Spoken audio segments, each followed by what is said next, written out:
the program. Okay. Perfect.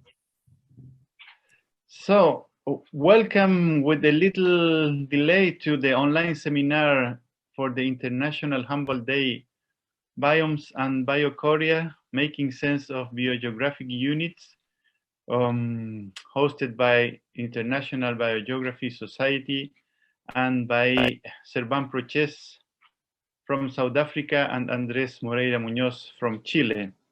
We have a little technical problem at the beginning, but I think we are already okay. So let's check briefly the program. We wanted to begin with Qin Li from Chicago, and she was not very okay with the time, so she's coming later. So according to our schedule, we will go with Fernando Zanella from Universidad Federal de Integración Latinoamericana, Foz do Iguaçu, Brazil. Fernando, how are you? I am fine. Thank you very much, Andrés. Very nice to have you here. And sorry, Serban wanted also to say welcome words. Sorry, Serban. No problem. And yeah, just to start by saying thanks to Andrés. He approached me to co-host the symposium, and I'm very grateful. He's done all the work, and it's great to be here in a very much Pan-American company, and it's quite unusual for me. I'm usually a morning person, and it's evening now in South Africa, but I'll try to keep my eyes open. And without any further ado, we can move to the first presentation. Very good, Fernando. Can you share? Okay. Let me see.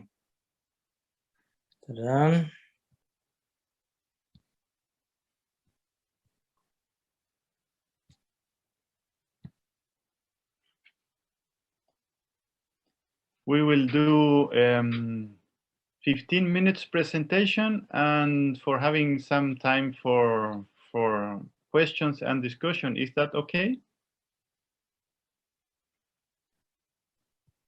Okay.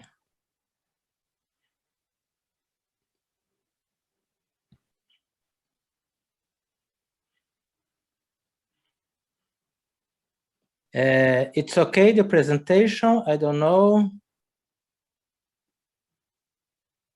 You have a green button on the base of your screen.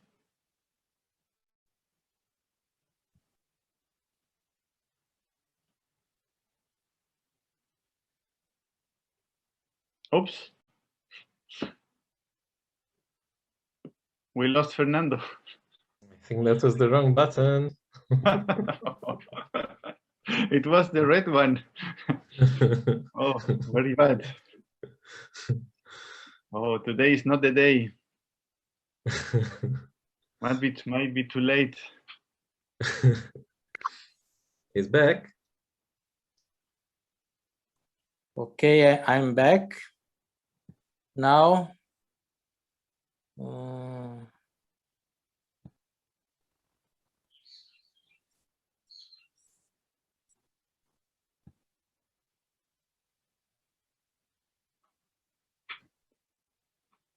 Can you send me your presentation by email, and we can ask Carlos if he wants to present in this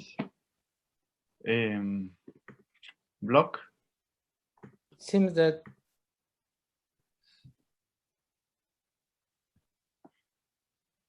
yes, I think that I will have to send you. I don't know what.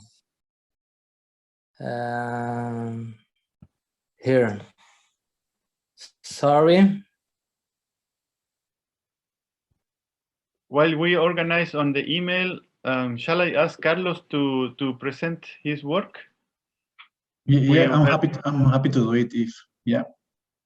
Yes, we were already talking about Carlos Award and his especially the Humboldt medal. So it would be very good to hear you, Carlos. Thank you. It's the Humboldt and Caldas' medal. Oh, sorry. No. That's very important. You will tell us why this is very important. Yeah. I will evolve it. Yeah. So I'm going to start sharing the screen.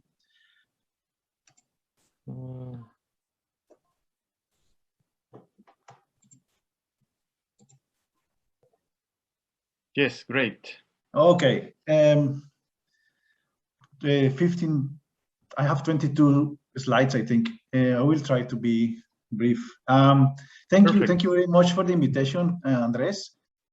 I'm very happy to contribute to the discussion of the seminar by sharing with you a topic that I thought is more related to historical methods. It's not a kind of modern biogeography presentation, but I love to share with you guys this experience that I have been researching for a couple of years, and it's about a Colombian scientist named Francisco José Caldas.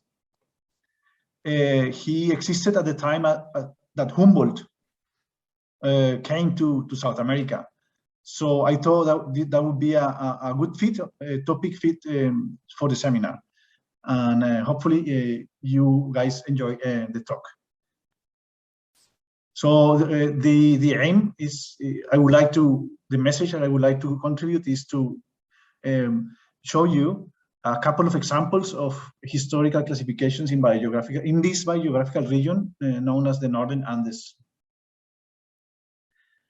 There is no doubt that Humboldt influenced Caldas' thinking. Caldas was in isolation in a town called Popayán, which is 600 kilometers south of Bogota. He never traveled to Europe until December 1803, when Humboldt came to Colombia. Now, in those days, Colombia was known as New Granada. And when Caldas interacted for the first time with Humboldt in the frontier between Ecuador and Colombia, they exchanged a few words. Humboldt said, "You are the young Caldas," and Caldas replied, "And you are the Baron Humboldt." They crossed paths because one was going to Ecuador and the other was going to Colombia. So they had a brief meeting, but after a few months, they had the opportunity to talk, and he had the chance to see some of Humboldt's work, like this famous profile of the mountains of Chimborazo. But Caldas was already developing ideas, his own ideas on biogeography. He started with cartography. He initially studied law, but then he quit because he was frustrated with that topic, and then he became a trader of between two towns nearby Popayán, and he was trading. While he was trading the goods, he developed the skill to make maps. So this one that you are seeing here is where in the south of Colombia, where the three Andean ranges are joined.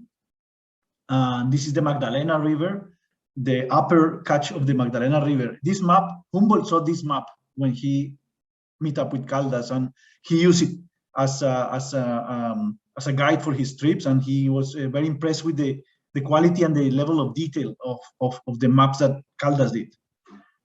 This is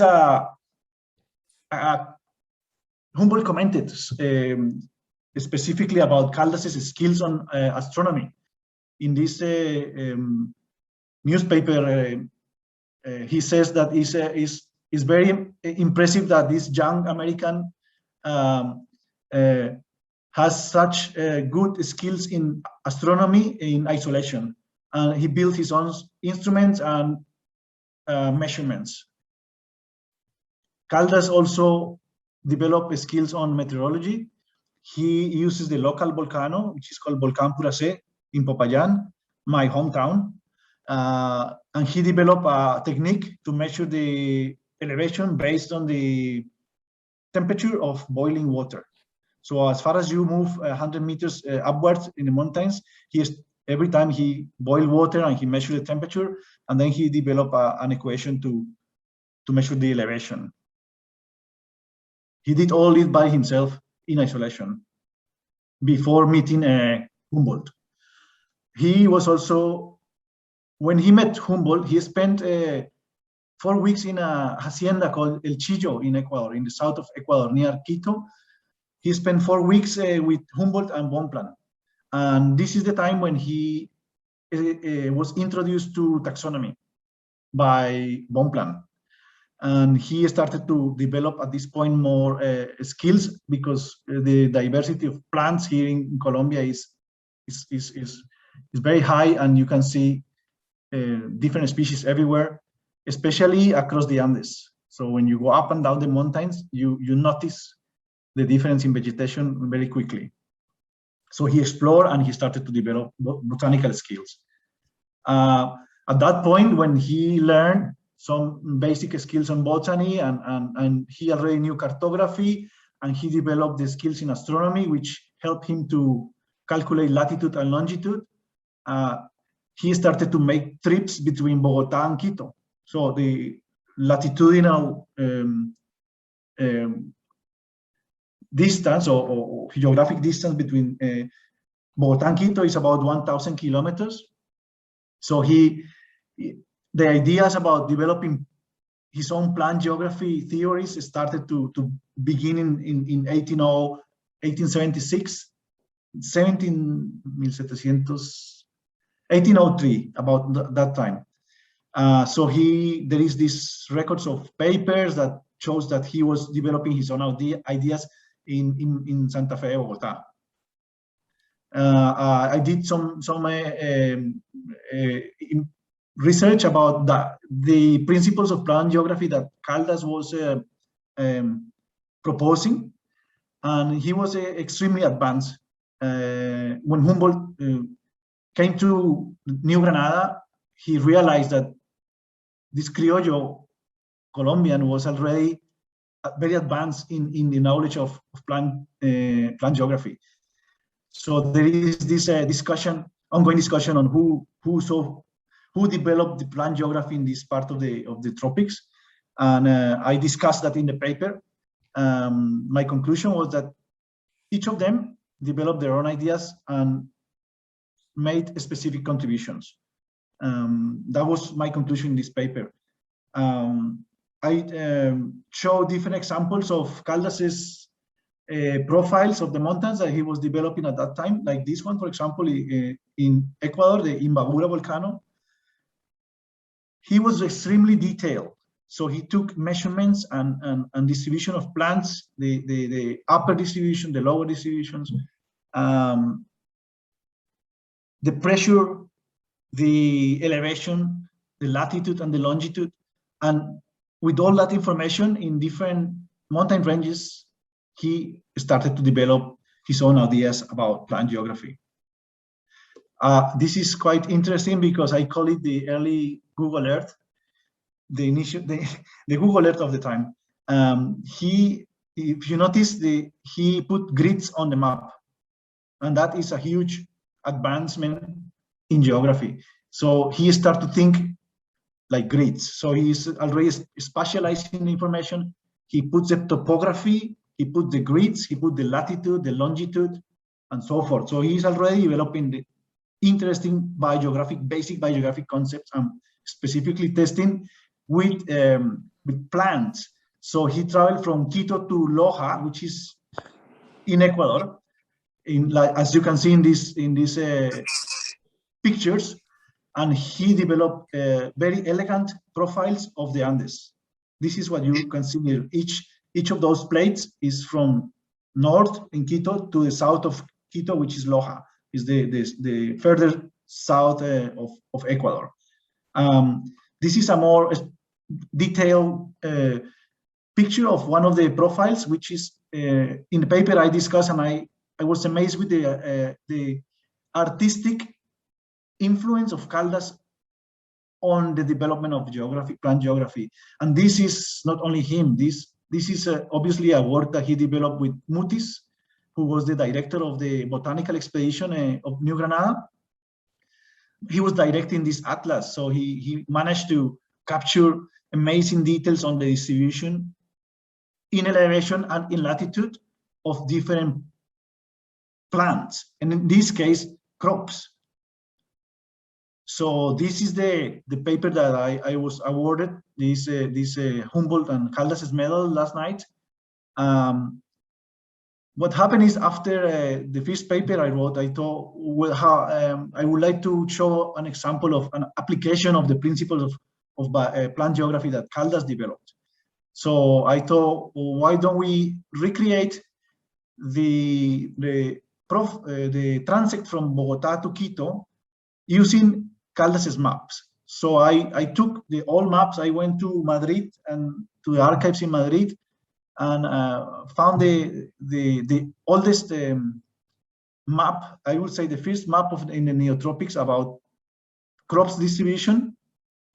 And I started to digitalize the locations that Caldas mentioned in his diaries, in his publications. So I started to develop a data set slowly of points with latitude and longitude where he visited at that time, and I put it on a modern map.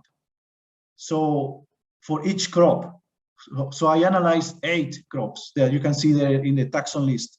So each crop had a latitude and a longitude historically, and I created another data set to compare with, which is the modern location of the same crops.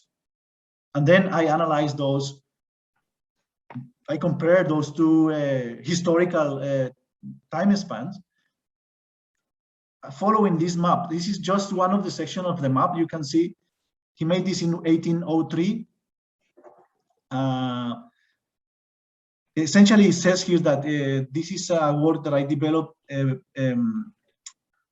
since 1796 until 1802.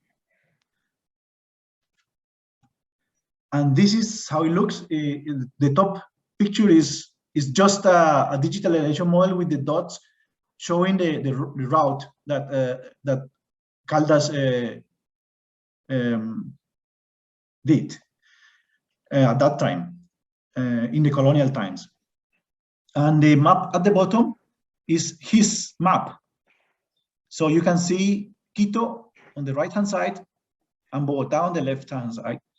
In the image of the top is Bogota at the top north and Quito at the bottom. So he followed that route, and in each location he was taking measurements of which crops, temperature, latitude, longitude, elevation, and he developed this profile of crops, essentially.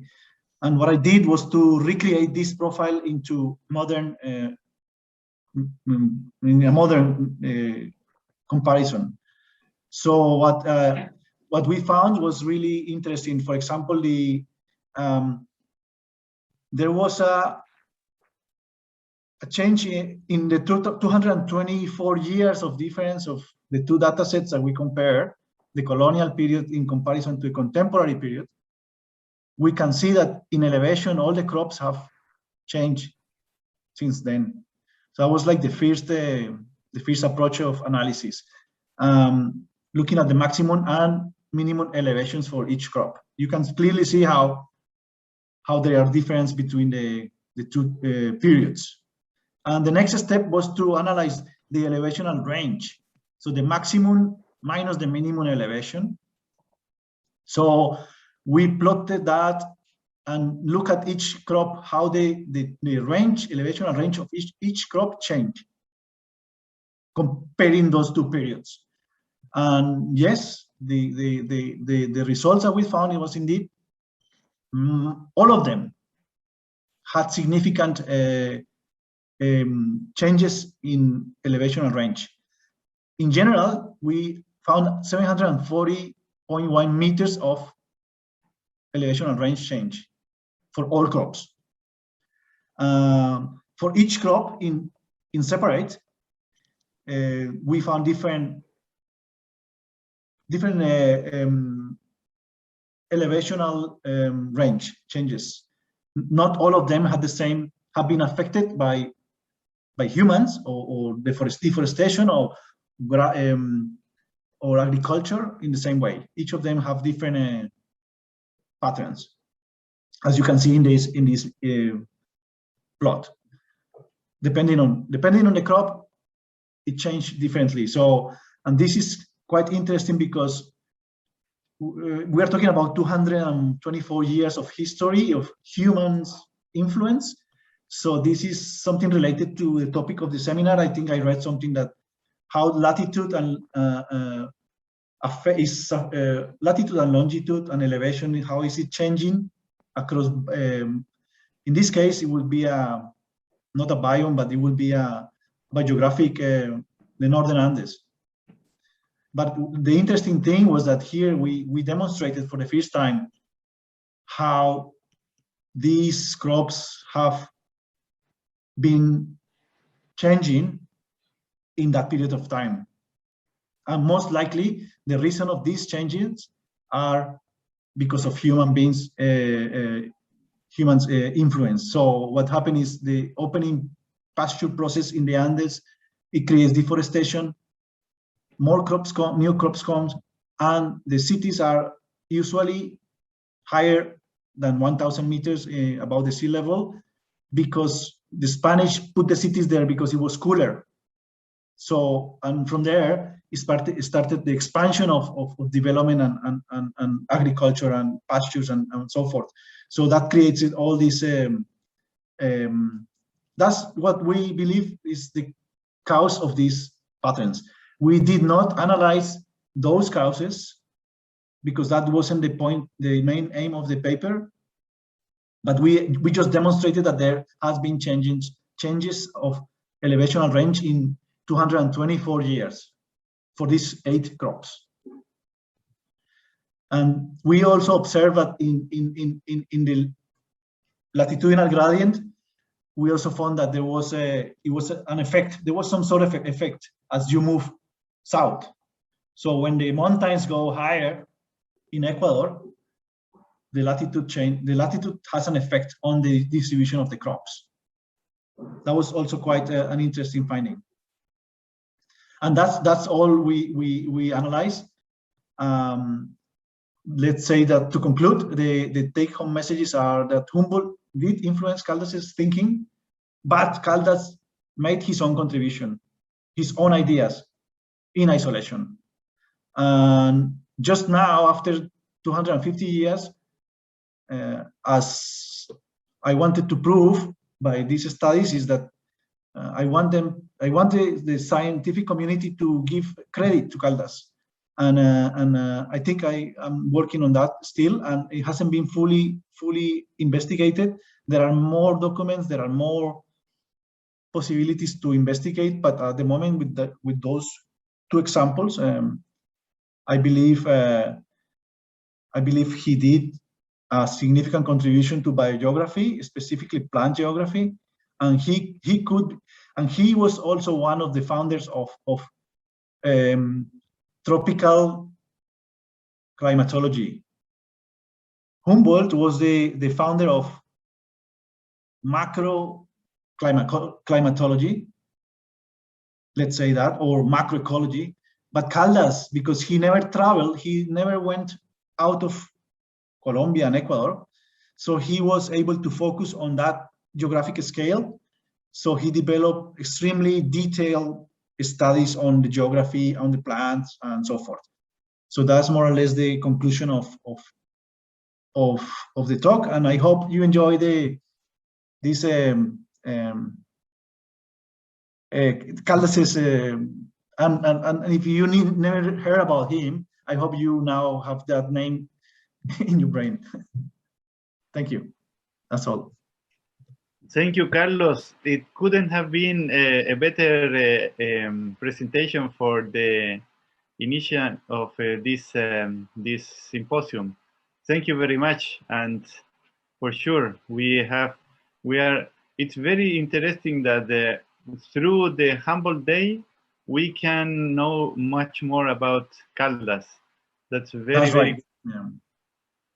Not many people know about him. I went to Germany, to Bayreuth, to the International Biogeography Conference 4 years ago. No, more. Anyway, and I presented for the first time Caldas to the international community, and nobody knew about him. Who is this guy? And it's amazing what he has he achieved. Thank you very much. And as you are telling us, I think you still have many discovering to do. I think so. Yes, we need to dig more into his studies and do the same as I did with this map. Just from one map, you can recreate a lot of ideas that he was working on. Chris, I want to stop sharing now. Yes, please.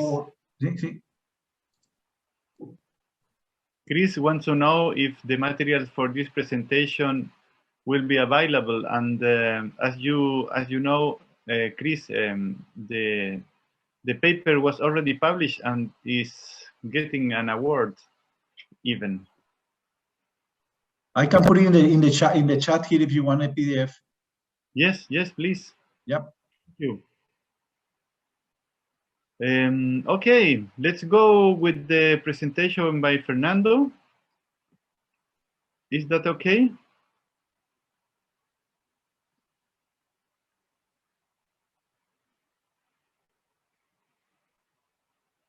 Fernando, how are you doing?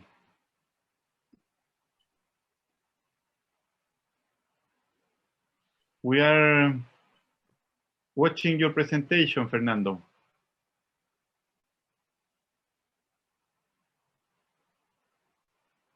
And on Chris' Sorry, question, I was talking, but my microphone was closed. Sorry. You have to tell me when to change slide, please. Okay. Thank you. Please go ahead. First of all, thank you very much for the organizers, Andrés and Serban. When I read about the symposium Biomes and Biochoria, I am really interested on this theme, and I work with mainly with bees here in Brazil, and I worked a lot with the Caatinga and the dry forest in South America. This presentation is based mainly on a chapter that I wrote, unfortunately in Portuguese here in Brazil, for the first comprehensive book about South American biogeography. And I had the opportunity to write about Caatinga and the diagonal of dry open areas. And so I will present you about the Caatinga. That is the driest region here in Brazil. Brazil is a huge country, and the Caatinga covers almost 10% of Brazilian area. And nowadays there is a important changes in the concerning the biogeography of Caatinga that make us to think about the concepts of biogeographic units. And I tried to summarize some information to discuss here with you. Sorry.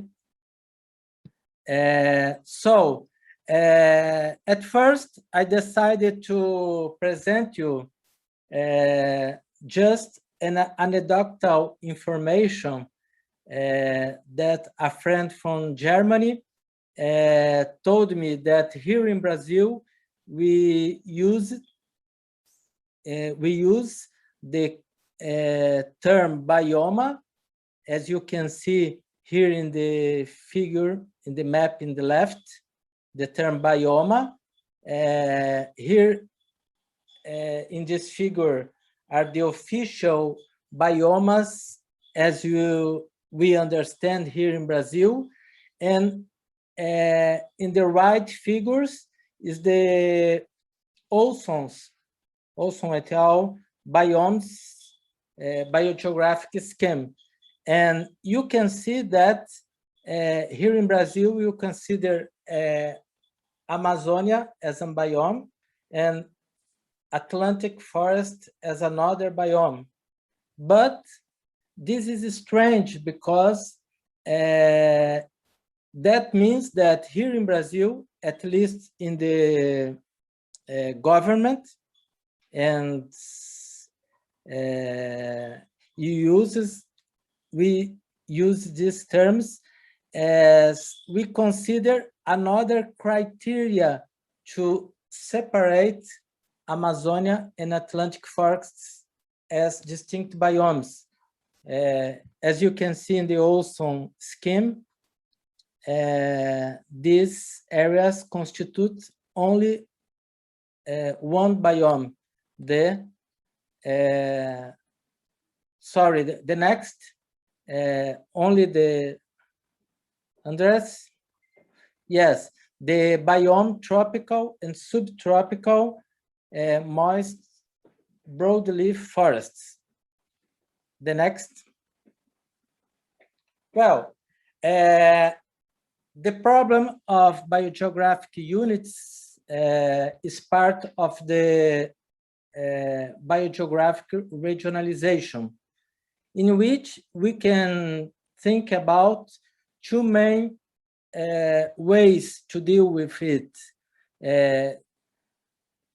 On the left, we can say biome, which have criteria that includes ecological aspects, physiognomic, phytophysiognomic aspects, and related categories like domain, ecoregion.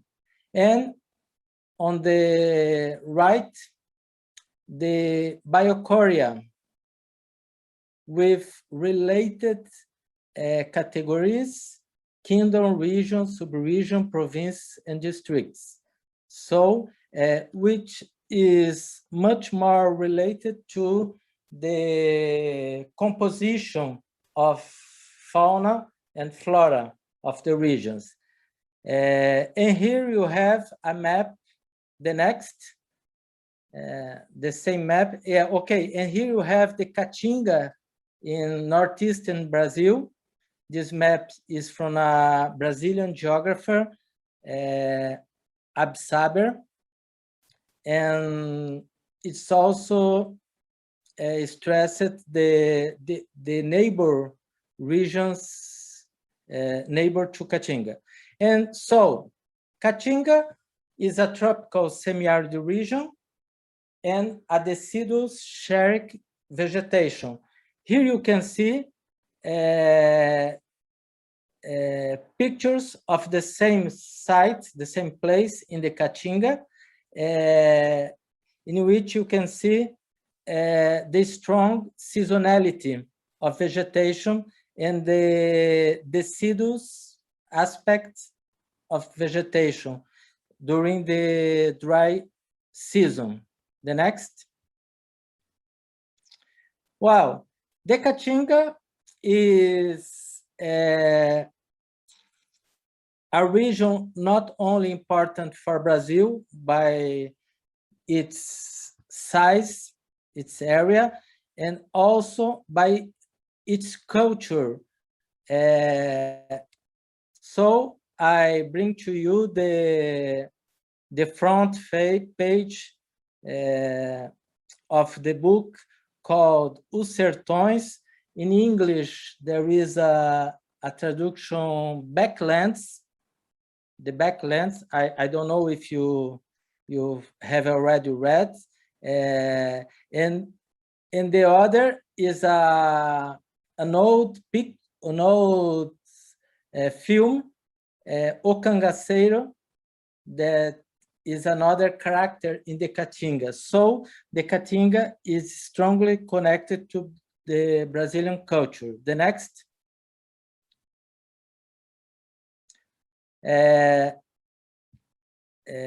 We must think that the Caatinga was already recognized by the first researchers that made a phytogeographic map from Brazil, Martius, and in his works, Serban,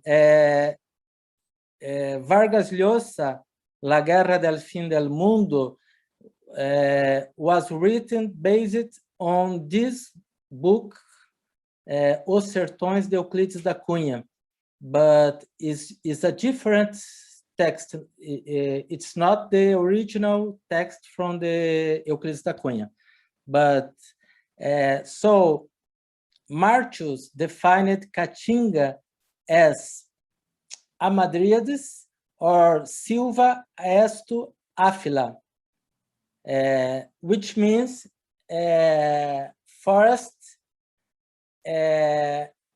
tropical forest without leaves, recognizing already the deciduous character of this vegetation. The next. Well, here again, the map of Absaber, where there is the morphoclimatic and phytogeographical domains.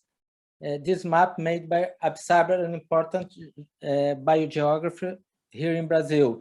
And here is depicted the Caatinga, the Cerrado, which is the Brazilian savanna, and the Chaco. The next. These three biogeographical regions constitutes the diagonal of open dry forests. So this is domains, biogeographical domains recognized by Absaber, but also recognized with what we can say biochoric criteria from different biological groups, as for example, reptilia, aves, and others. So in this traditional view of Brazilian biogeography, we can see in this interesting representation made by Eiten and Gottsberger, they represented the rainfall here by the height of the image, and that Caatinga, Cerrado, and Chaco constitutes a corridor of drier habitats. The next. So we have then a traditional view of biogeographical units in Eastern Brazil that correspond also to a more modern biogeographical regionalization, like, for example, this from Morrone, in which Caatinga, Cerrado, and Chaco are provinces that are included in one dominion, the Chacon dominion, as you can see here in this blue color. Mahoney also worked hard to establish or to recognize diagnostic taxa from the, here I reproduced it for the Caatinga province, but he also recognized diagnostic taxa for the Cerrado, for the Chaco, and for the Chacon Dominion. The next. I will only represent here to you, or show to you some taxa that can be also considered diagnostic. For example, this relict subgenus of bees, Centris relictimisia, it's a monotypic genus, almost exclusively from the Caatinga region, as you can see here. The next. Here you have another group of bees from the genus Cenonomada, in which we have one species mainly exclusive from Caatinga, another species from Cerrado, the Brazilian savanna, and the third species from the Chaco and neighbor regions. This group is typical from the, as you can see, the dry diagonal region. The next. Well, so I showed you what you can see, what you can think that is the traditional view of the Brazilian biogeography or South American biogeography. But in 1993, Prado and Gibbs, in this work, Patterns of Species Distribution in the Dry Seasonal Forests of South America, they studied the woody vegetation that occurs in the Caatinga and the patterns of species distribution. In this study, they recognized that the Caatinga woody species do not have a clear relation with Cerrado, nor with the Chaco, the dry Chaco. It's a quite different biogeographical pattern. The next. There are many examples of this kind of distribution from the woody vegetation. And here is a more recent map. There are many maps, representations of the seasonally dry tropical forests, which is also proposed as a biogeographical unit. And this representation, only for part of South America, you can see that includes the Caatinga and the other nucleus called Misiones, a nucleus in the near the Andes, and other nucleus they recognize it after in the following works. And as you can see also, the Caatinga, as represented here in the Pennington et al. Map, is somewhat different from that what you understand as the Caatinga, as the xeric deciduous forest. The next. Well, I can say here that many workers, biogeographers here in Brazil and elsewhere, uses these biogeographical units, seasonally dry tropical forest, caatinga, with different meanings, and others use as the somewhat synonymous. But I understand that there is a conflict in these two biogeographic schemes. And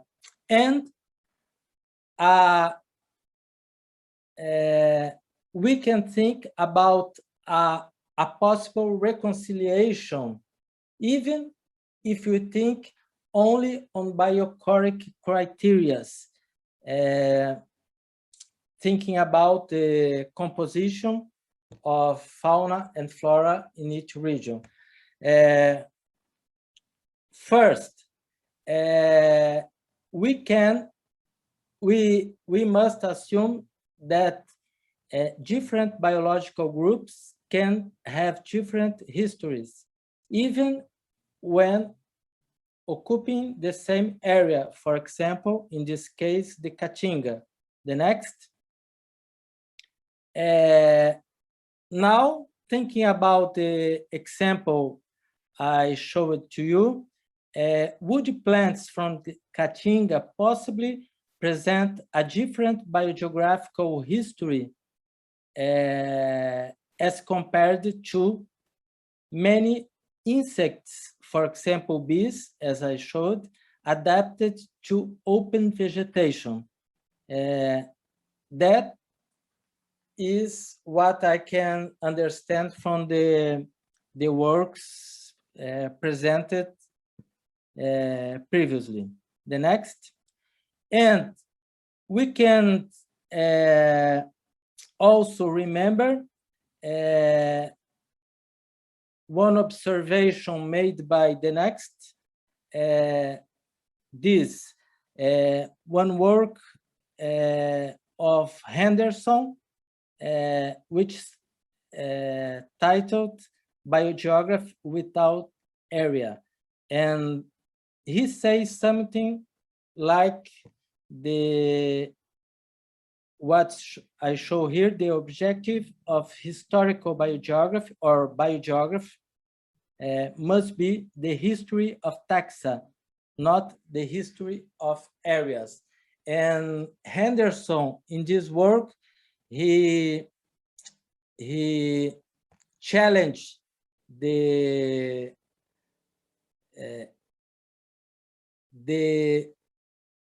limitation that using strictly areas in biogeography can produce. And you must be aware that each taxa or group of taxa can have different histories. Most of these ideas are presented in this chapter, in this book, Biogeography from South America. And I thank you very much for the invitation and to share with you these ideas to discuss with you. Thank you very much.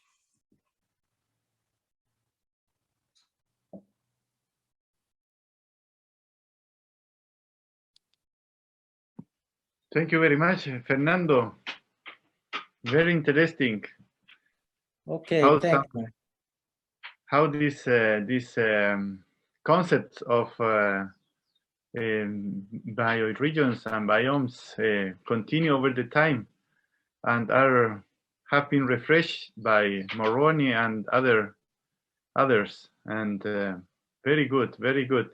And we are all the time in this conflict between areas versus taxa, because there are biogeographers indeed working very specific on trying to define areas as more important than the biogeography of taxa. I think there is something in the chat. Iraisi, great presentation, say.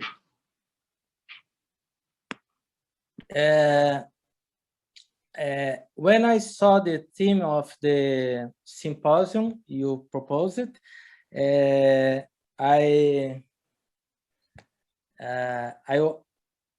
already happy because it's a question that I think that every biogeographer think about the question of areas or biogeographic units, and there are too much biogeographic schemes, and what seems to be always done, that you chose one biogeographic scheme and olvida, forget the others, because it's quite difficult to understand too many biogeographic schemes, but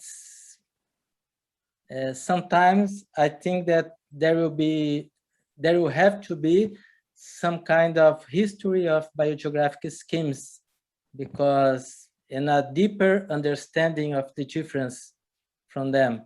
And I've read about, now I read something, one article of Serbs, and I saw that he develops this discussion about biome and biochoria. I was not aware of the term biochoria. I don't know why, but perhaps the botanists uses more the phytochoria, but I was not aware. But this distinction, I think, is quite useful, and to recognize the. But I also think that some concepts, like, for example, domains that have a clear biome affiliation. I don't know if you can see biome affiliation, but we can see also that many researchers try to recognize what I said, biochoric criteria to validate or to relate to that biogeographic unit. Something to add, Serban? We know you are. It was a great presentation, and it highlights something that we discussed, myself and Andrés, about how, in fact, South America may be one of the more difficult parts of the world in terms of separating the biochoria aspect from the biome aspect. But you know, the moment you brought up the Amazonia versus Mata Atlântica, one can easily see that the terms are being misused in some situations. So to call those two different biomes is actually departing from the basic idea of structural vegetation classification, which is what biomes were originally supposed to be. But I'll get back to that, and I'll also point out some more recent tendencies. But it was really great to hear your presentation. And you know, when in my mind, the diagonal in South America would have been the dry diagonal would have been more one from the Andes towards Argentina. But it's very interesting to see this opposing diagonal, which I never thought of, and it's fascinating that technically South America has two diagonals. Of course, I'm no expert in South America, and everyone here can probably add more than I can to that. But for me, it's fascinating. Thanks so much. I just see that Gabriela is joining us, and me and Gabriela will tell something more about the other diagonal. So please stay in the channel. And now we want to go back to Qin Li. She will tell us about another very different region in the world. She's based in Chicago, but she will tell us about the Hengdu Mountains in China. So please, Qin Li, take the screen for you. Thanks. Can anyone see my screen? Yes, perfect. Cool. Sorry for my late. And shall I start? Okay. Go ahead, please. Okay. Hello, everyone. Thanks for the organizers for organizing this event. And thanks for inviting me. And thanks you all for being here. I'm Qin Li, and I'm a current postdoc from Field Museum of Natural History in Chicago. And this is one of my postdoc projects. I'm going to talk about Hengdu Mountains, which is located in southwest China. And I'm going to talk about the floristic structure and its coordinates. So for some of you not familiar with me, I'll do a little bit introduction. So I was born in Hengdu Mountains, and I didn't need to be carved in my research path. So from wildlife conservation to diversification of mimosas in California, and then back to where I was born for biogeography study in Hengdu Mountains. So biodiversity hotspots are rich in species, especially for endemic species. And in recent days, it's deeply threatened by human activities and habitat loss, raising lots of concerns. And for a long time, researchers working on the formation and persistence of biodiversity hotspots, and as well as species assembly. But for Hengdu Mountains, there is fewer studies working on the inner biotic structure, I mean, quantitatively. So, and there are lots of, elevational variation in this region, so make a very complex topography. And from the bottom of this slide, you can see the picture I took during my field trips from low elevation to high. For example, the decidual trees and dry and hot valleys, and then conifer forests, as well as alpine habitats and the snow-capped mountain tops. In terms of the floristic structure, it's basically a way of the regionalization. So in the previous times, the quantitative approach is mainly about endemic species or genus or family level. The idea is to divide the units which maximize the homogeneity within a unit, as well as maximize the heterogeneity among units. And then quantitative approach used distance or similarity metrics between sites, and then by ordination and cluster techniques to group sites.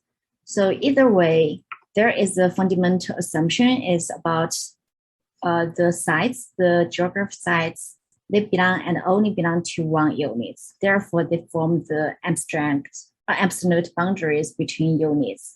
For example, these two maps for the Hengdu Mountains along with the Qinghai Tibet and Himalaya Mountains here. So we can see the grid cells divided by the boundary lines.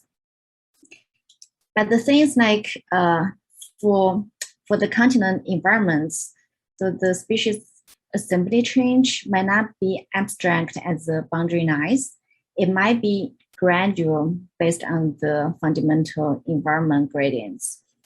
So we applied the grade of membership model, which is a new probabilistic methods. So the way is to build up a bridge between species and a site, which is motif here, which is distinct species assemblies. This diagram means like one species has a probability of the membership for the in the motif, and the motif has different contributions to geographical sites. So an analogy of this method could be the common used genetic study, the structure analysis, and then we can map the contribution of this motif back to the map. For example, from the original paper of the GLM model from Alex White from University of Chicago. So this is a map of the bird distribution across the world. And we can see of the site transition of the motif, like as the pie chart from the purple to the yellow, and we can see its gradual shifts rather than abstract, rather than absolute boundaries. So therefore, we need the species by site matrix, which I started from a county level checklist of the seed plants of Hindu Mountains, as well as Trinidad Plateau and Himalayas. And we ended specimen records from other three sources. One of them is the biodiversity database of Hindu Mountains, which is created and maintained by my supervisor Ricky for a long time. And then we added another data of elevational range for each species, because we can see in this region, Hindu Mountains, within a very short distance, we can see the tremendous elevational change. Therefore, we think this dimension is quite important. Therefore, we compiled this kind of data matrix. So species by county by 500 meter elevation bands. So the site, we divided one county into multiple elevation bands. The interval is 500 meter. And this data is like present absent data set. And for the, based on the advantage of this GOM model, so we can have the preset number of the motif number, so the K, and we try the K equal to 2 to 20. And based on some index of motif stability, we choose the 3 one, have the high stability, so K equals 4, 9, and 4, 6, and 9. So to know here, there is one motif, summarize the areas with low species density. So they are quite like uninformative, therefore we excluded in downstream analysis. So for each K number, we have like -1 motif. So for example, K equals 4, we have just 3 motifs. This 9 means the overlap between motifs across the K numbers. That's the basis we choose this for numbers for downstream analysis.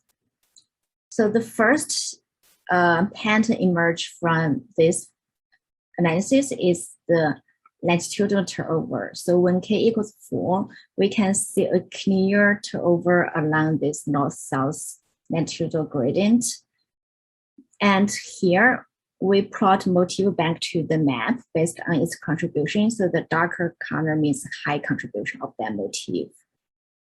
So the Hindu Mountain mainly consists with 2, the brown and the blue motifs. And afterwards, we increased K numbers, and we can still see this latitudinal gradient pattern with like 2 extra motifs, like 1 to the northernmost and 1 to the southernmost. And when we increased to 9, K equals 9, and we can see the longitudinal turnover. So beyond the, except the latitudinal turnover, we see the split of the middle motif of this big brown motif and to here. So we can see 1, 2, 3, 4. And a third dimension is elevation, which is intuitively in this data. So we zoom in one region and we can see the turnover across the elevational gradients. And for across this 8 motif, we can see the variation among motifs, so different like elevational range. And if we separate the motif maps, we can see the variation on the, in the spatial space. And most of them have the gradual change in color, except like one sharp boundary. So which is like along this Jinshan River, which is upstream of Yangtze River. We can see this abrupt shift from this brown to the purple one. So this is the only kind of like quite obvious transition. And for Hindu flora, we proposed this 4, so the brown, yellow, green, and the blue one, this 4 to be the core Hindu flora. And we explored the environmental niche coordinates and based on 8 environmental variables. And we can see this red and this blue one, which occupy the 2 ends of the first PC axis, which is the Qinghai Tibet motif and the southern subtropical regions. We can see in the middle, so multiple Hindu motifs are overlapped and cannot be distinguished.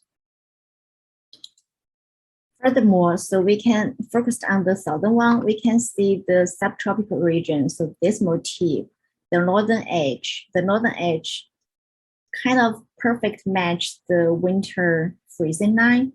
So here, so the red areas are temperature above 0 degrees based on the coldest temperature in the minimal temperature of the coldest month. So this is kind of the match and demonstrate it's a subtropical temperature divide. And we combine all the factors together so we can see the variable importance by random forest models.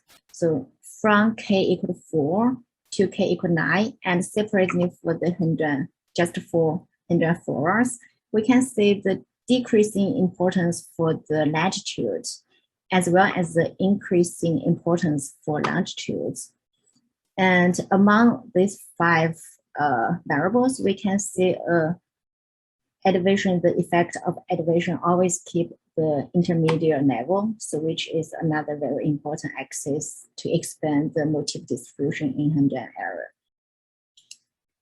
And compared to previous estimations, one is like based on expert opinions, as well as here article clustering methods based on Zhang et al. On JBI. So we can see some consistent versus some inconsistent divisions.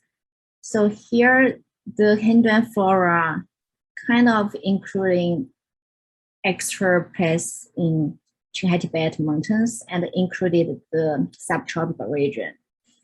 And here in the bottom right, kind of the abrupt division of in our study is kind of match their division.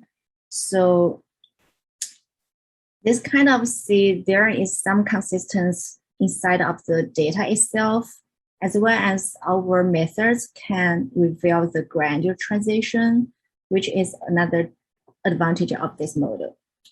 And the last analysis I did is to compare the taxonomic composition, which is a similarity, with extract the 5 dominant genera based on the species membership, as well as their index of their exclusivity based on the model result. And we can see for each motif, there is one relatively unique genus. For example, the subtropical ones, we can see like figures, which, I mean, we know they cannot cross the winter freezing line. And we also can see like Hengjian motifs. They have shared genera such as like Pedignaris, like Gentian and Rhododendron and Pumena. And for the Qinghai Tibet Plateau, the high plateau is Carrick snake, which form the high plateau grasslands. So there are like distinction between motifs and the connections between Hengduan motifs. To summarize my project, so the Hengduan Mountain Biodiversity Hotspot is a mosaic of floristic elements. There is no single K value could form a cohesive flora. So it's kind of mosaic like this. And the biodiversity turnover, we can see motifs segregated mainly by latitudes, elevation, and as well as coordinated with elevational environmental variables. And secondly, we have this abrupt, along with the K values, we can see the separation along longitudes, especially there is a internal divide by Qin River. And motif vary in taxonomic composition, which we show by the taxonomy similarity. And finally, we suggest the graded membership model could be a valuable framework in ecology and biography. There is a new commentary on my paper, so it's very nice of Alexandra and Andrew to wrote this one. So if you guys are interested, you can read it. And a little bit extra about my ongoing projects. I'm also working on diversity patterns of rural plant genus in Hengduan Mountains, and we did a bunch of community survey across the mountains as well as in Mountain Gonga region along elevation. And we are doing some modeling about the niche evolution as well as genomics work for high alpine plants to see the adaptation to high elevation. Those work are ongoing. And finally, acknowledgements, and this work is quite supported by my supervisor and connected with many other colleagues across the world, as well as help from the algorithm of GLM models from people from University of Chicago. And at the end, I'll show some two pictures. One is during my field trip at Mountain Gonga in 2009, and the right one is near the top, and she went us after the Humboldt meeting in 2009. And during the pandemic, I have no chance to go outside to the mountain region to do my field work, so I miss mountains. That's all. Thank you. Thank you very much, Qin Li. That's a great presentation. We shall have tell our friends that we met indeed in Quito, right, for this meeting, and it was so fantastic to have meetings where we can indeed join together. I am also missing these times and the times of going to the field. But I think we might do it again, and this is my hope. So I expect to have the opportunity to meet also these nice, fantastic mountains with this incredible flora. Thank you. Yeah. Do we have some questions or commentaries in the chat, or Serban, you want to comment? Just to say, exceptional cutting edge presentation, and yeah, if you guys are off to the Hengduan, count me in, eh? Right. Yeah. And I kind of feel the idea of Fernando just mentioned, like biogeography, which focus on taxonomic groups versus the areas. So these methods kind of make me think, okay, this is a bridge. So the motif emphasizes on species assemblage, and we can map them back to the spatial space to see their distribution. So I think this kind of, okay, there are future directions of these methods and application of the GLM. Absolutely. In fact, and the region where you work, if there's one region that tests biogeography, tell us what biogeography is made of. That's, you're probably working in the right region. I mean, South America is probably a place where these two concepts partly overlap, but yeah, southern China, it's a completely different level of complexity in everything, and it's no longer about these two concepts. It's about multi-level anything. So really, yeah, well done, brilliant work. Thank you. It reminds me the old work by geographer Udvardi. He was telling that it was very difficult to find the limits between units, so he proposed to not to put the limits, but to put like this dendritic boundaries, like fractal. So we still have to think about, and as Qin was showing us, it's also a thing of a scale of analysis, and it is also a thing of taxonomic units that we use. And I just wanted to emphasize that all people understand what is the concept of motif that you are using. If you can tell us again, please. Yeah, I saw the question in chat. So the motif, we used this to demonstrate distinct species assemblage. So like you can imagine it's kind of the virtual community concept. So there are like species belong to the motif, but it's not present absent in the sense, but it's like species membership. So like species belong to one motif based on a certain level of membership. For example, the darker lines, the arrow means, okay, the first species has a high membership belong to the first motif, but the last species barely have the membership, so it's very low. So we can say, okay, maybe this species doesn't belong to this motif. And then this is a bridge. So it's connected to the species and then connected to the sites. And one motif has a certain contribution to one site. The first motif has a higher contribution to the first site, but it has very low contribution to the last site. So therefore, to the sites on the map, we can see it's a composition of different motifs. So some motif has the high contribution.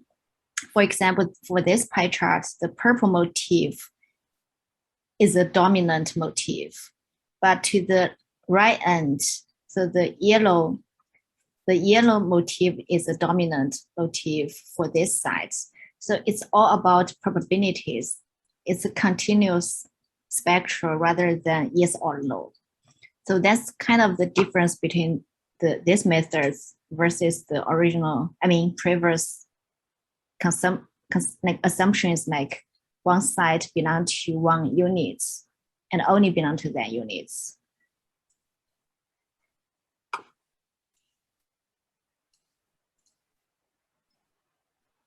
Fernando, are you happy? Okay, I think that it's a different methodology for me, and I understood that each motif or group of species is defined by the co-occurrence or not. I did not understand how the are defined the motifs. For example, key 3, number 3, are motifs with 3 species. Each motif, each each group of species, So it's not like it's calculated by the model. So for example, I'll show here. So like for example, K equal 9, we inferred like 9 motifs, but there is one we discard because it's uninformative. And for these 8 motifs, so each motif, we have the different species belong to this motif, but they have the different membership. So like, for example, so there might be some species have the membership in both motifs, but they have different values of the membership. So it's all inferred by the grade of membership model. So it's based on present absent metrics. Okay, present absent. Okay. It also can this metric could be abundance data, but it will I don't have this data. But if people are doing community level, they have 5 samplings of the abundance data. They also can use these methods. So the grade of membership is capable of present absent as well as abundance data. Okay, thank you. Sure.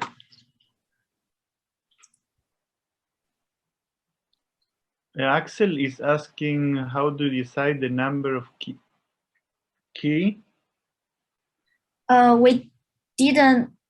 We tried K values from 2 to 20, and the model will return the evaluation of likelihood, and we can see with larger K values, the model is better, but it's not our goal.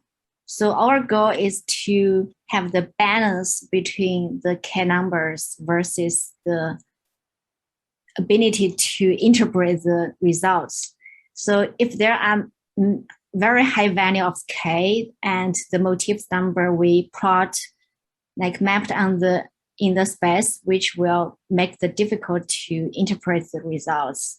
So we kind of have the trade-off. So we want to use a smaller K, which could be interpreted enough for this region, and in combination with previous knowledge about this region.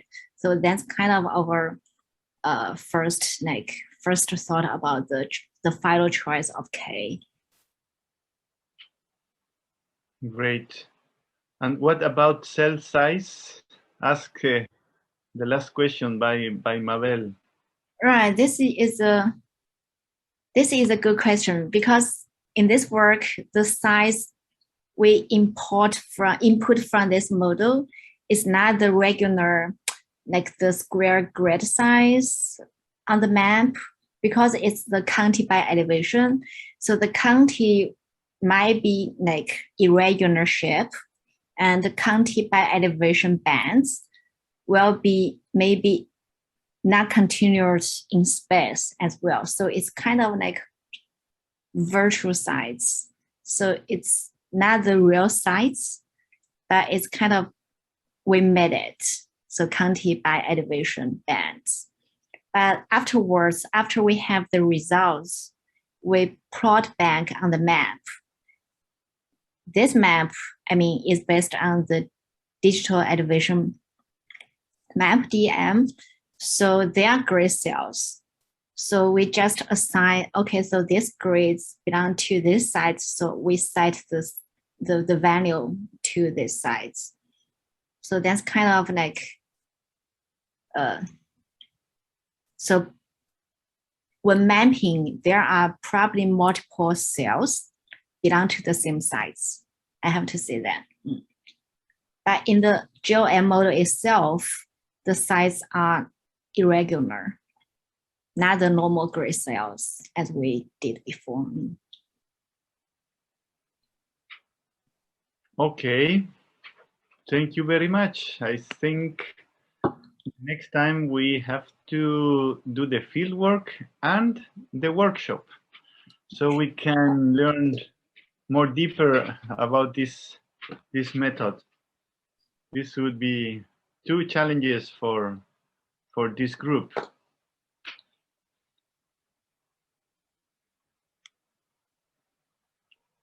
Let's continue with the program. What do we have next? We totally got out of a schedule, but I think it's yourself. that is me. Okay, perfect. Thank you very much again, Qin Li. We hope you can stay for a while, and if not, we can. I will be here. Okay, and we have to think on planning for the next meeting, hopefully soon. Okay, let me try to show my own presentation that now I realize it might be a little long. I hope, Serban, you make it still to be awake. I'm hanging in. And I hope Gabriela, hola Gabriela, she can also help me. Hola, hello, hola. Presentation. Hola, hola. Hola. Gabriela is joining us from Universidad de Chilecito in Argentina. ¿Cómo estás, Gabriela? ¿Qué tal? ¿Cómo estás? Hola a todos. Thank you very much for joining us. We are trying to do some work that is beyond the political borders, frontiers. So we are trying to use data coming from both sides of the Andes in Chile and Argentina, and we will show some exercises now. First of all, I want to remember that as we were talking with Qin Li, that we last met in Quito 2 times on 2019 for this Humboldt meeting and 2018 for the Latin American Congress. And we are, all of us are trying, expecting to meet again, hopefully soon, in any of the countries represented here in this symposium. We used to do field work with the friends in Bolivia. Here several nice Asteraceae species, which I will mention often in this presentation. We were doing field work also in Brazil, in these nice Inselberg landscapes, also searching for Asteraceae, but also we found very interesting members of Orchidaceae and also many interesting insects, of course. Then it came the pandemic, and several people of us from us tried to convert the head into biogeography of bacteria and viruses, but it doesn't work very well. We come back to this old enterprise of defining bioregions and biochoria. And Fernando already mentioned some of the difficulties we have in South America, and some advances, including ones from Juan Morone, originally from Argentina, now working in Mexico. And I tried to make some advances in this book, specifically about Chile. And as I will show now, we cannot work in such a country like Chile without continuously watching what is happening across the Andes to the north and to the east. And we also have several global hotspots to care about. We have this Tropical Andes Biodiversity Hotspot spanning all the northern and central Andes, including the Altiplano from Bolivia, Peru, Chile, and Argentina, and the southern forest, Mediterranean and southern forest from South Chile, Central and South Chile. And the interesting thing here is that you have here a crossroads of hotspots in which we shall expect an increase in biodiversity, because when two hotspots are crossing, you might expect increase in species numbers. But here come our first problem between Biomes and Biochoria.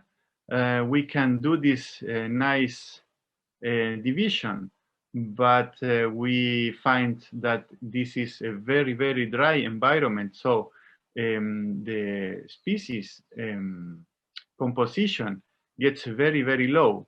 So in a place where, in a site where we expect a highest number of species, we find lower numbers. But on the other side, we find lots of endemic species in different groups, as well plants as insects. And so we have lots of survey and understand and research there. And we are trying to find the components and the indicators for a rand flora that was already described for Africa, with disjunct groups that occur as well at the coast or in the Andes or in Chile and Brazil. So these disjunct patterns is what we are trying to find and to understand.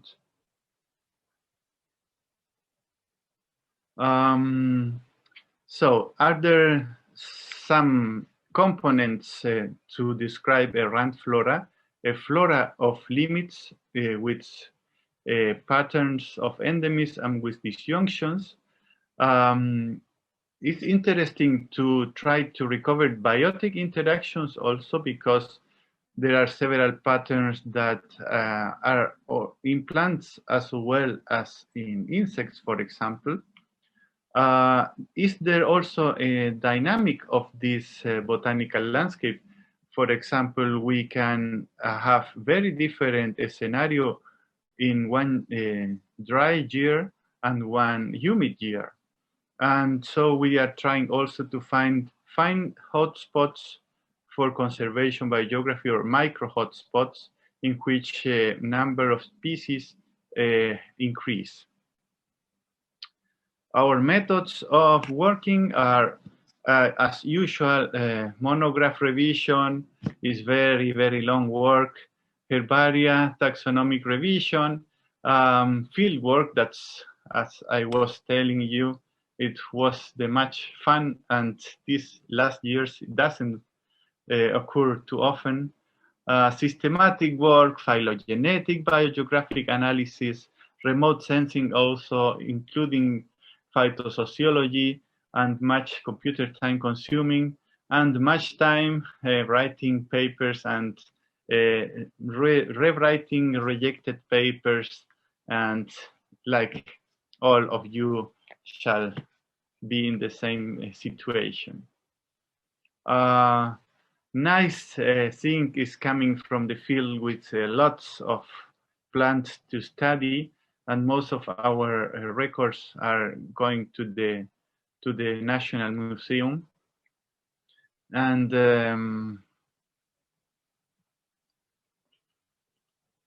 okay, some of the results we recently published is about intracontinental disjunctions, we are working with genera, specifically with some genera from the Asteraceae.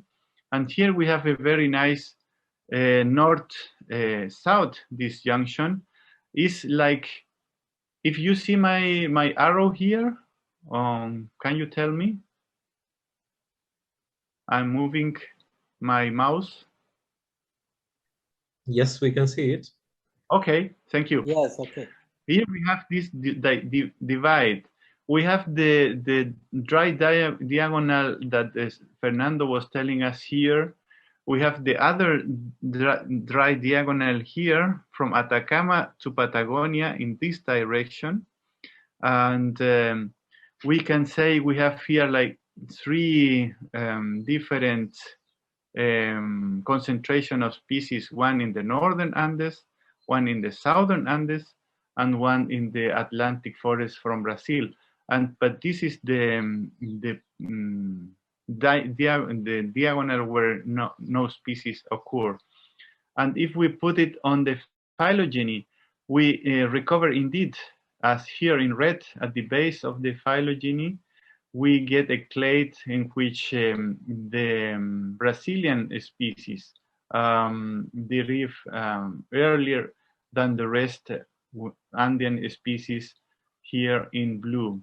So we, with phylogenetic methods and molecular analysis, we could test that this is an old derivation of this group in southern Brazil. And the most southern species is a more recent derivation and is also some kind of mixed with the species from the central Andes. It's a very interesting history that goes back to the limit between Miocene and Oligocene 25 million years ago, related to the configuration and the elevation of the Andes.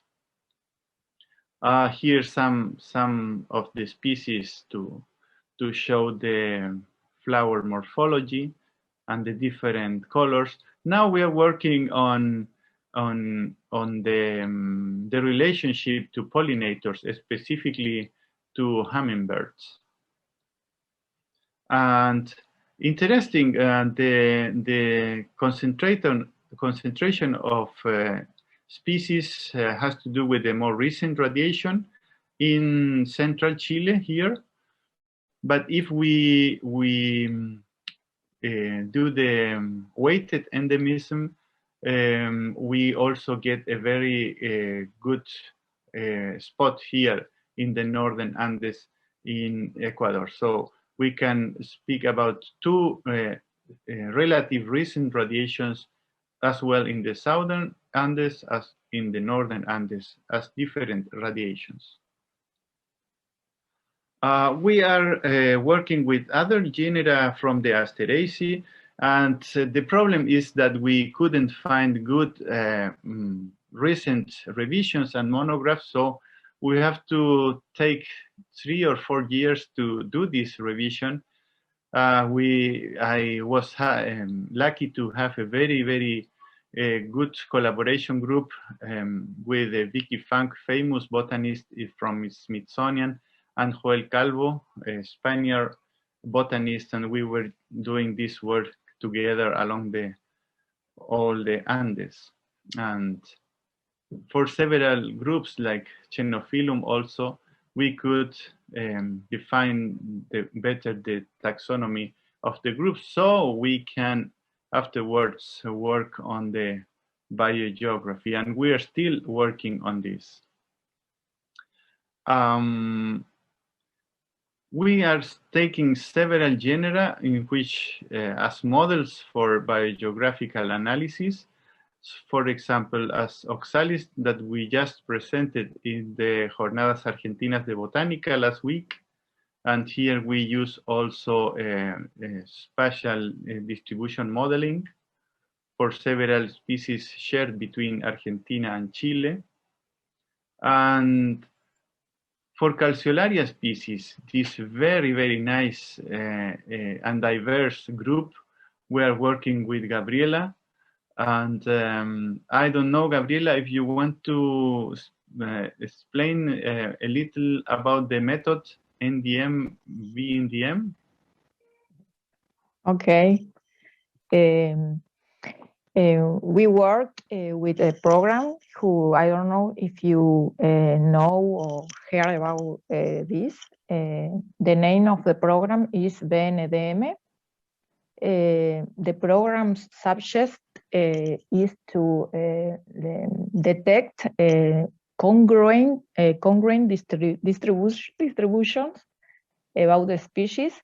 And we work in these cases with endemic species of Cono Sur. And okay, Andrés, do you have the other diapositivas or of method? Oh, a moment. Okay, it doesn't matter. I think I might have it in the other presentation. We work with this program who, like I said, detect endemic areas. And wait, Andrés, do you want to explain the method or the areas directamente? I was trying to show as an example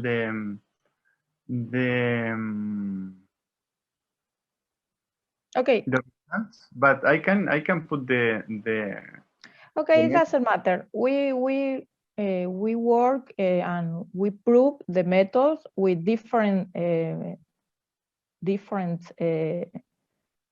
size of green,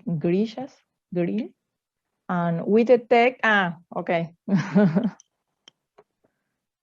We use three size of grishas. What is say?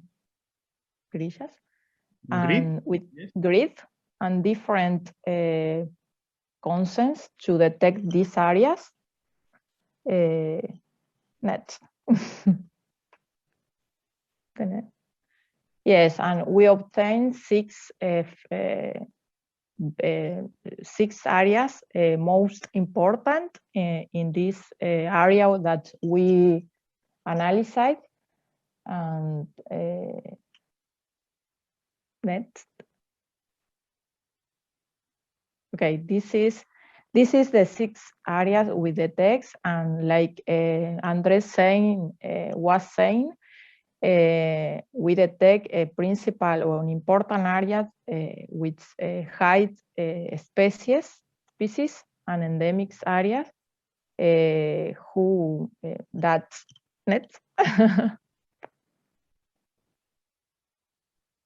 This is the best and important area who detect with calceolarias that is in concordance with the result general of other studies.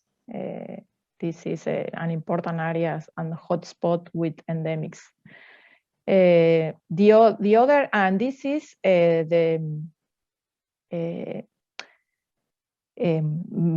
many species are from Chile in this region, and the other areas are small and have a few species, and species from Argentina and Chile. This is an important area that is detected in other studies with other species. This is the other, and the next.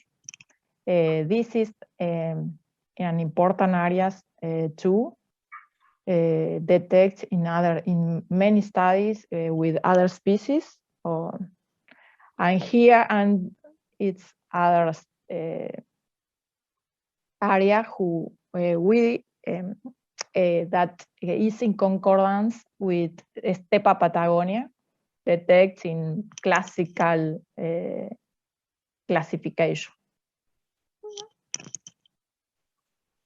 Great. Thank you very much. Okay. We can add that the same results with similar areas was recovered by the work from Gabriela, including the many species of Senecio. And is that Yeah. right? What?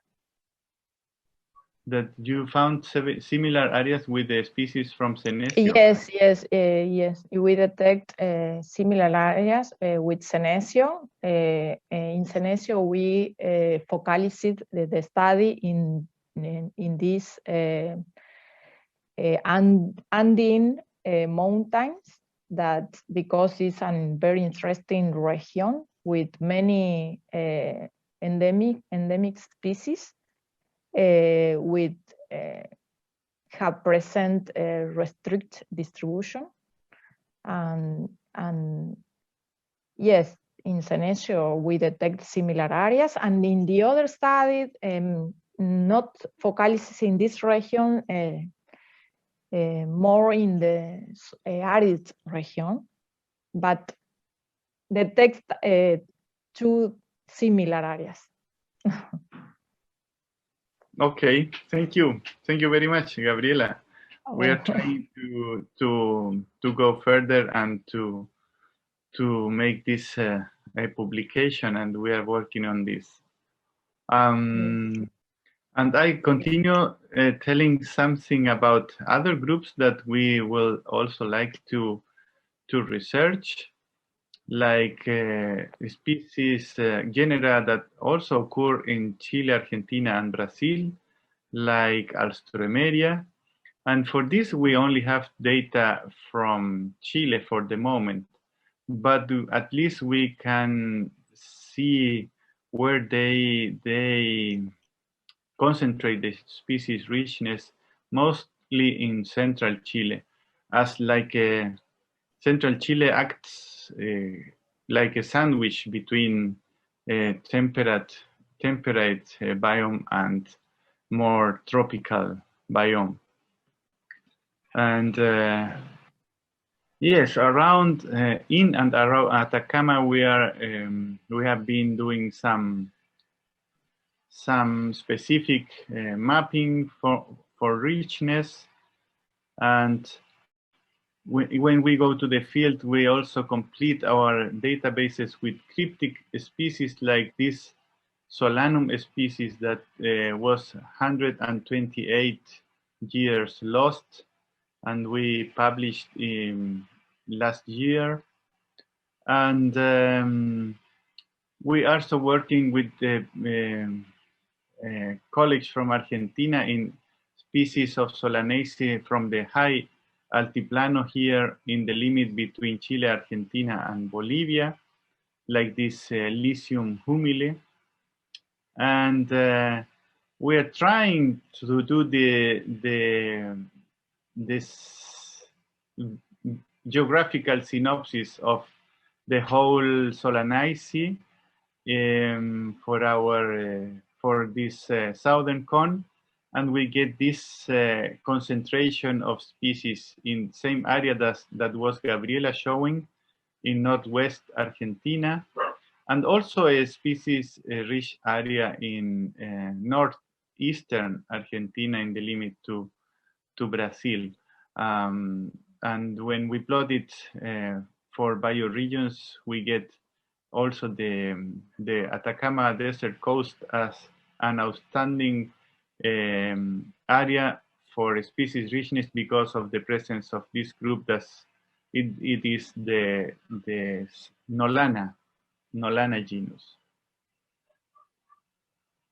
And I want to finish the presentation. Mabel was already asking me with these kind of patterns that we need to systematize and to study more in depth, that are these wide antitropical disjunctions, like in Incelia, that is in southern United States and Mexico, and all around Atacama and Sechura. or the genus Florencia, also found in South America and in Mexico, especially, or Gutierrezia, that is very wide distributed in North America and also in South America, but not in Peru to the north. That's interesting. Or Peritile with almost with 6 species from Mexico to USA and just 1 species in the Atacama. And this one is a very interesting thing. Seems to be the same species distributed as well in Western United States and Central Chile and Patagonia. This is, and the species is very interesting. It occurs only several years when you find it in very humid spots. It's very difficult to find. And as I was advancing, we will also try to do some studies with bees and with Coleoptera. And here is our first contribution, just to be published these days on a northern spot, Paposo, where we describe the whole biotic in the arthropod community in the soils of these micro hotspots of biodiversity at the edge of a global hotspot. And I think that's what I wanted to tell you, and several acknowledgement to all people that work with us, projects, funding projects, and rangers, and our students that are happy when they can join us in the field. Thank you very much.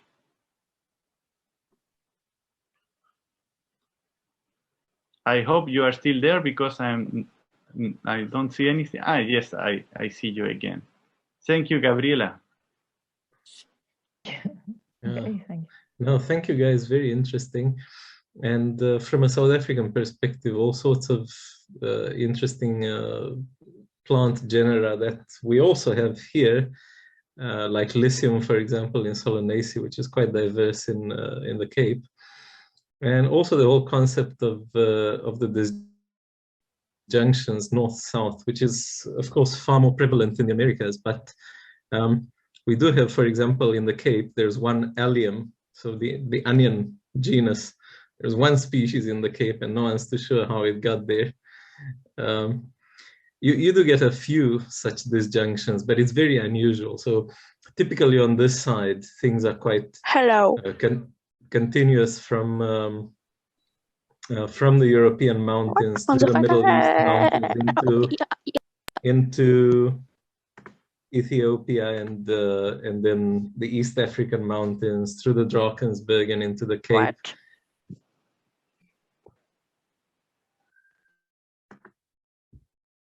All right.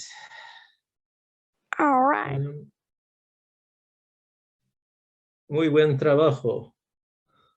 This is Carlos. Any other questions for them?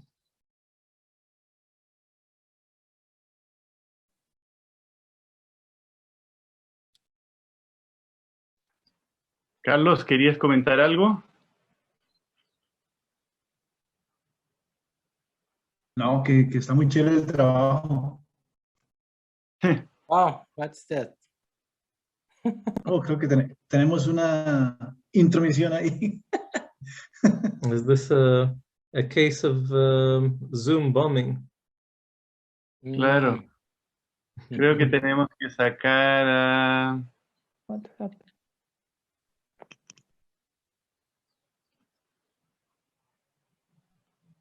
All right, well, whatever there was.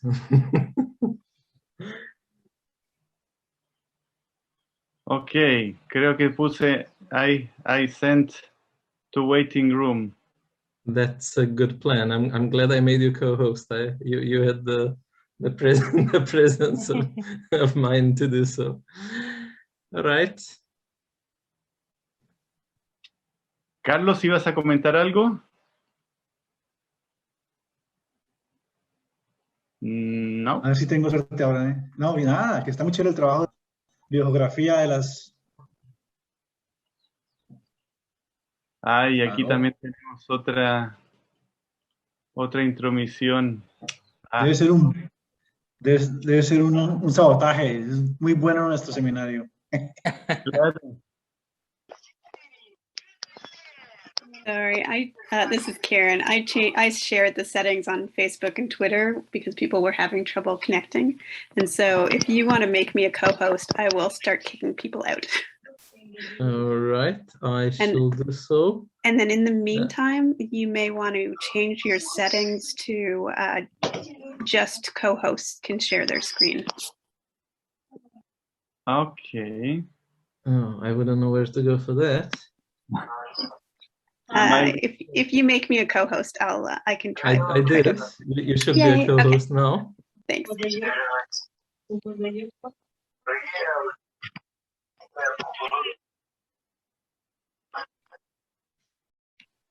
Okay, I sent someone to waiting room again. I Thanks don't for know. That. Rocio, are you participating or are you a robot?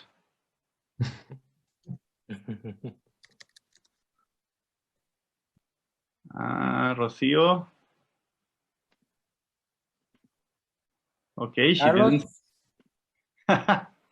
She didn't say. Andrés, Dime. I would like if you can talk more about this interesting biogeographic pattern, amphitropical.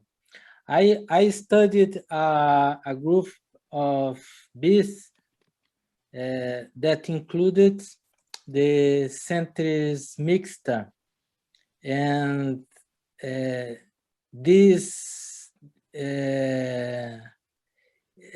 in the paper of John F. and Simpson, when they discuss the amphitropical distribution in the Americas, they cite a group of bees, Xerocentris, in which Centris mixta was included. And for this group, it was cited the amphitropical distribution for bees.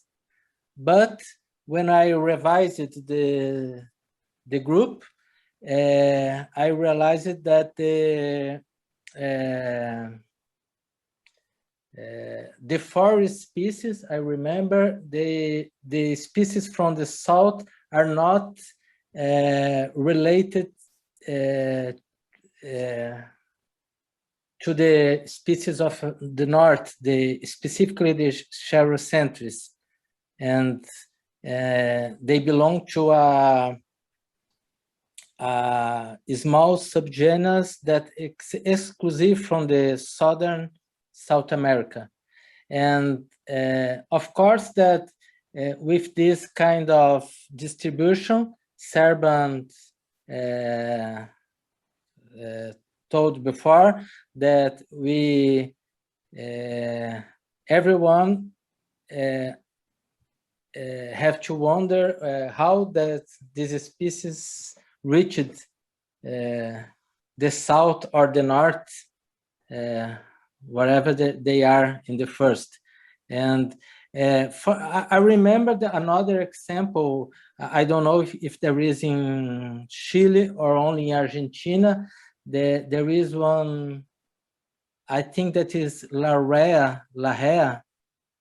Yes. That the people also say that it is, I don't know if it is the same species or quite similar species in the south and in the north.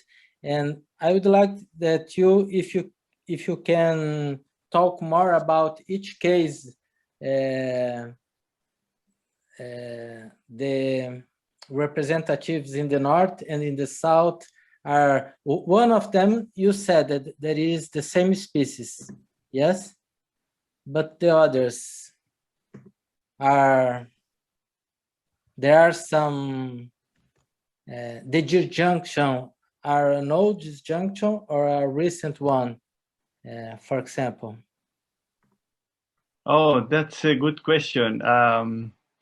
We shall apply molecular phylogenetics, and there is another Simpson.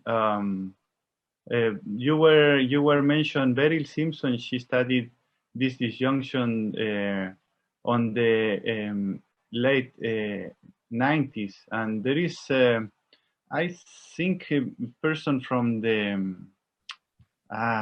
US, another Simpson now studying this disjunction more in depth. I can share with you the literature, but for sure we shall apply molecular phylogenetics to try to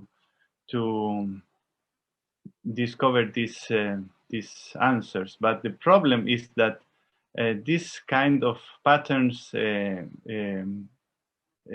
challenge our biogeographic regionalization. That is the thing. And so we cannot, as you were telling us before, we cannot focus just on areas if we don't have the good understanding of the taxonomy. We might be working with subgenera, or we can be working with subgenera that are not well assigned to the genera, or we can decide to work with clades. So it's very tricky now to do it and to come to a definitive proposal. Definitely. Okay, thank you.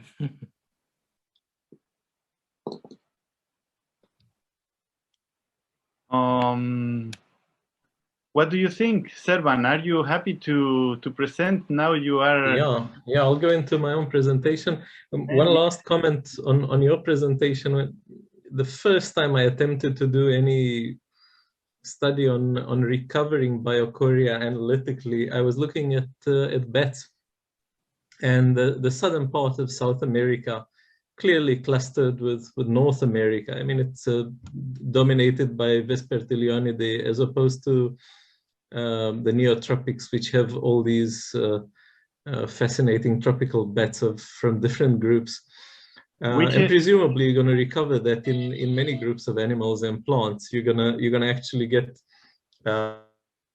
one combined North American and Southern South American Biochorian, which is probably above region level. It would be a, well, whatever you call it, a realm, or there have been different terms used. In fact, Morone has a very good paper revising the terms to be used at that level.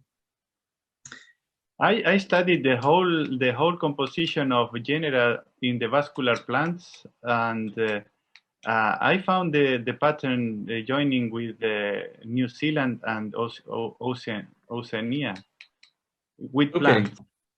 Okay. So I could recover this pattern, but for other groups it doesn't work. It's well, it's a matter of to what extent are these Biochoria defined by common presences, and to what extent they're defined by common absences.